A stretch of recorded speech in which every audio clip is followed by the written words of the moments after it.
नमस्कार, गुरु ज्ञान के पॉलिटी के क्वेश्चन आंसर प्रोग्राम में आपका स्वागत है। इस प्रोग्राम के माध्यम से हम आपके लिए लेकर आते हैं आईएएस, पीसीएस और अन्य प्रतियोगी परीक्षाओं के लिए पॉलिटी को एक क्वेश्चन आंसर के रूप में। आइए शुरुआत करते हैं आज के इस कार्यक्रम की। देखते हैं पहले प्रश्न है, ब्रिटिश भारत कब आए थे? ब्रिटिश भारत में 1600 ईस्वी में आए थे। वो ईस्ट इंडिया कंपनी के रूप में आए थे। उनका मकसद था व्यापार करना।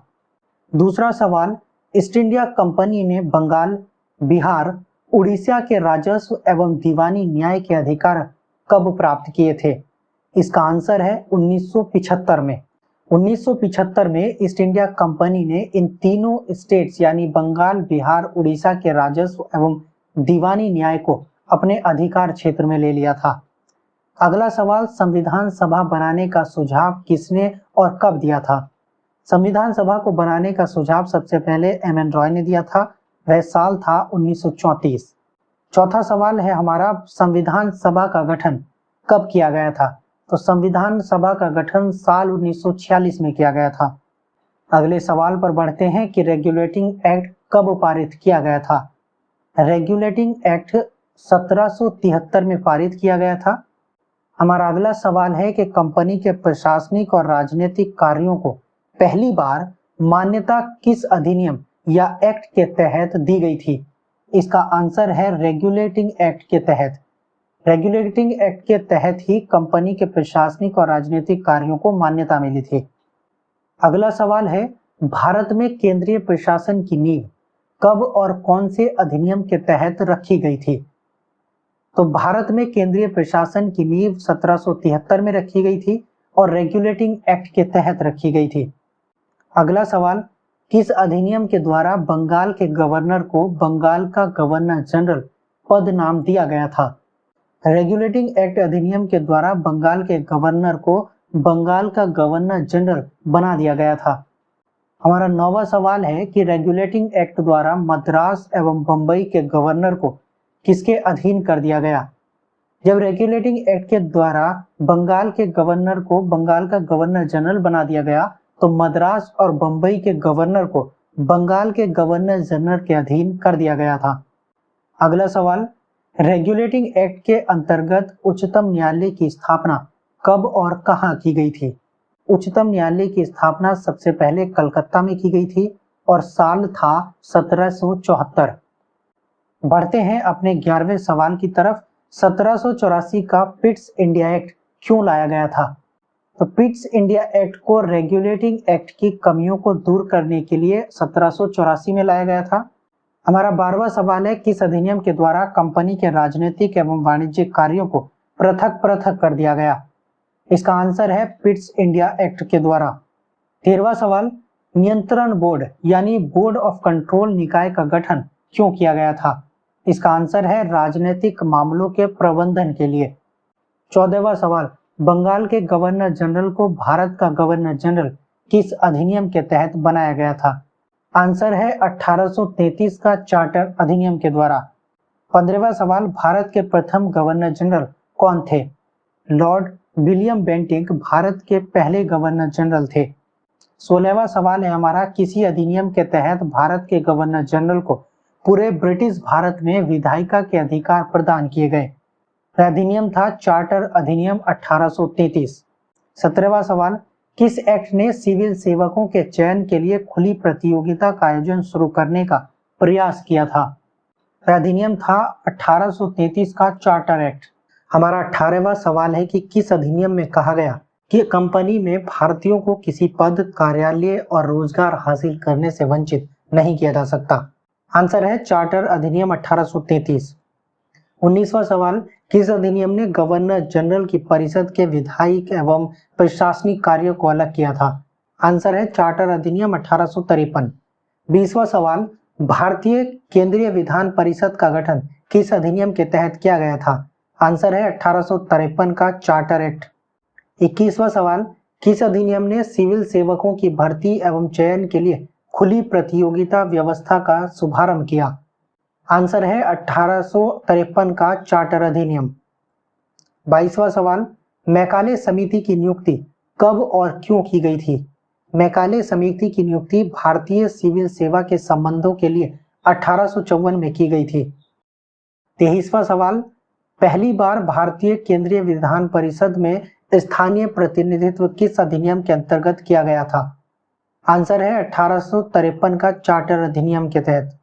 24वां सवाल, 1858 के भारत शासन अधिनियम का पड़ने वाला महत्वपूर्ण प्रभाव क्या था? 1853 के भारत शासन अधिनियम का प्रभाव भारत में कंपनी का शासन समाप्त कर भारत का शासन ब्रिटिश राजशाही को हस्तांतरित कर दिया गया था। अगला सवाल, 1858 के भारत शासन अधिनियम के द्वारा गवर्नर जनरल का नाम बदलकर क्या कर दिया गया? आंसर है इसका भारत का वायसराय। 26वां सवाल, भारत का प्रथम वायसराय कौन था? तो लॉर्ड कैनिंग भारत का प्रथम वायसराय था। अगला सवाल, भारत में शासन की द्वैध प्रणाली किस अधिनियम के द्वारा समाप्त कर दी गई थी? आपका आंसर है 1858 का भारत शासन अधिनियम। अगला सवाल, किस अधिनियम के द्वारा कानून बनाने की प्रक्रिया में भारतीय प्रतिनिधियों को शामिल करने की शुरुआत की गई थी? भारत परिषद अधिनियम 1861 के द्वारा। 29वां सवाल, 1861 के भारत परिषद अधिनियम ने किस प्रकार विकेंद्रीकरण की प्रक्रिया की शुरुआत की थी? आंसर है मद्रास एवं बंबई प्रेसिडेंसियों को पुनः विधायी शक्तियां देकर। 30वां सवाल है कि किस एक्ट ने वायसराय को आपातकाल में बिना काउंसिल की संस्तुति के अध्यादेश जारी करने का अधिकार दिया था? आंसर है आपका भारत परिषद अधिनियम 1861। अगला सवाल, किस अधिनियम के द्वारा केंद्रीय एवं प्रांतीय विधान परिषदों में अतिरिक्त गैर सरकारी सदस्यों की संख्या बढ़ाई और विधान परिषद के कार्यों में वृद्धि कर बजट पर बहस करने और कार्यपालिका के प्रश्नों का उत्तर देने के लिए अधिकृत किया? इसका आंसर है 1852 का भारत परिषद अधिनियम। 32वां सवाल है, मार्ले मिंटो सुधार के नाम से किस अधिनियम को जाना जाता है? आपका आंसर है 1919 का भारत परिषद अधिनियम। 33वां सवाल, भारत में सांप्रदायिक निर्वाचन का जनक किसे माना जाता है? आंसर है लॉर्ड मिंटो को। 34वां सवाल है, किस अधिनियम के द्वारा पहली बार किसी भारतीय को वायसराय और गवर्नर की परिषद के साथ एसोसिएशन बनाने का प्रावधान किया गया था? आंसर है आपका भारत परिषद अधिनियम 1909। 35वां सवाल, चेम्सफोर्ड या मॉन्टेग्यू चेम्सफोर्ड सुधार के नाम से किस अधिनियम को जाना जाता है? आंसर है 1919 का भारत शासन अधिनियम। 36वां सवाल, किस अधिनियम के द्वारा पहली बार देश में द्विसदनीय व्यवस्था और प्रत्यक्ष निर्वाचन की व्यवस्था प्रारंभ की गई थी? आंसर है 1919 के भारत शासन अधिनियम के द्वारा। 37वां सवाल, भारत शासन अधिनियम 1919 के द्वारा सिविल सेवकों की भर्ती के लिए केंद्रीय लोक सेवा आयोग का गठन कब किया गया था? आंसर है 1926 में। 38वां सवाल है, किसी अधिनियम के द्वारा पहली बार केंद्रीय बजट को राज्यों के बजट से अलग कर दिया और राज्य विधानसभाओं को अपना बजट बनाने के लिए अधिकृत किया गया? कौन सा अधिनियम था? आपका आंसर है 1919 का भारत शासन अधिनियम। 39वां सवाल, साइमन आयोग का गठन कब और क्यों किया गया था? साइमन आयोग का गठन 1927 में नए संविधान में भारत की स्थिति का पता लगाने के लिए किया गया था। अगला सवाल, किसके द्वारा मुस्लिमों, सिख, ईसाई, यूरोपियन और आंग्ल भारतीयों तथा दलितों के लिए अलग निर्वाचन व्यवस्था का विस्तार किया गया? आपका आंसर है कम्युनल अवार्ड यानी सांप्रदायिक अवार्ड। 41वां सवाल, किस अधिनियम के द्वारा केंद्र एवं इकाइयों में सूचियों, संघ सूची, राज्य सूची और समवर्ती सूची के आधार पर शक्तियों का बंटवारा किया गया? आपका आंसर है भारत शासन अधिनियम 1935।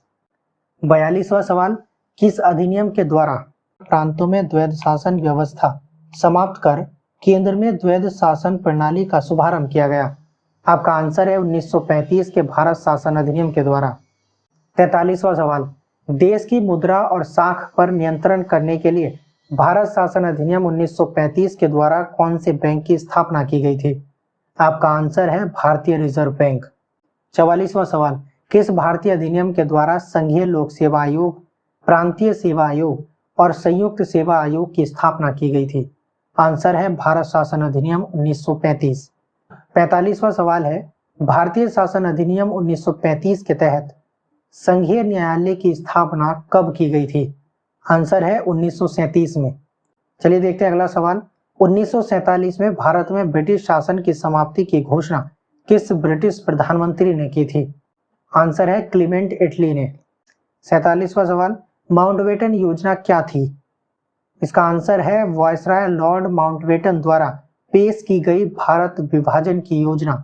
इसी योजना को माउंटबेटन योजना कहा जाता है। 48वां सवाल, भारतीय स्वतंत्रता अधिनियम 1947 के द्वारा वायसराय पद को समाप्त कर कौन से पद का सृजन किया गया? आपका आंसर है दोनों डोमिनियन राज्यों में यानी भारत और पाकिस्तान में गवर्नर जनरल के पद का सृजन किया गया। 49वां सवाल, जवाहरलाल नेहरू को भारत के पहले प्रधानमंत्री के रूप में किसने शपथ दिलाई थी? आपका आंसर है नए डोमिनियन भारत के प्रथम गवर्नर जनरल लॉर्ड माउंटबेटन ने दिलाई थी। हमारा अगला और लास्ट सवाल है, ईस्ट इंडिया कंपनी को भारत में दीवानी अधिकार किसने दिए थे? आपका आंसर है मुगल बादशाह शाह आलम ने। 1764 में बक्सर की लड़ाई जीतने के बाद उन्होंने ये दीवानी अधिकार दिए थे। चलिए दोस्तों, मिलते हैं अगले वीडियो में नेक्स्ट चैप्टर के सभी क्वेश्चंस के साथ। तब तक के लिए आप पढ़ते रहिए। नमस्कार। सब्सक्राइब कीजिए गुरु ज्ञान चैनल को और बेल आइकन दबाइए लेटेस्ट वीडियो सबसे पहले देखने के लिए।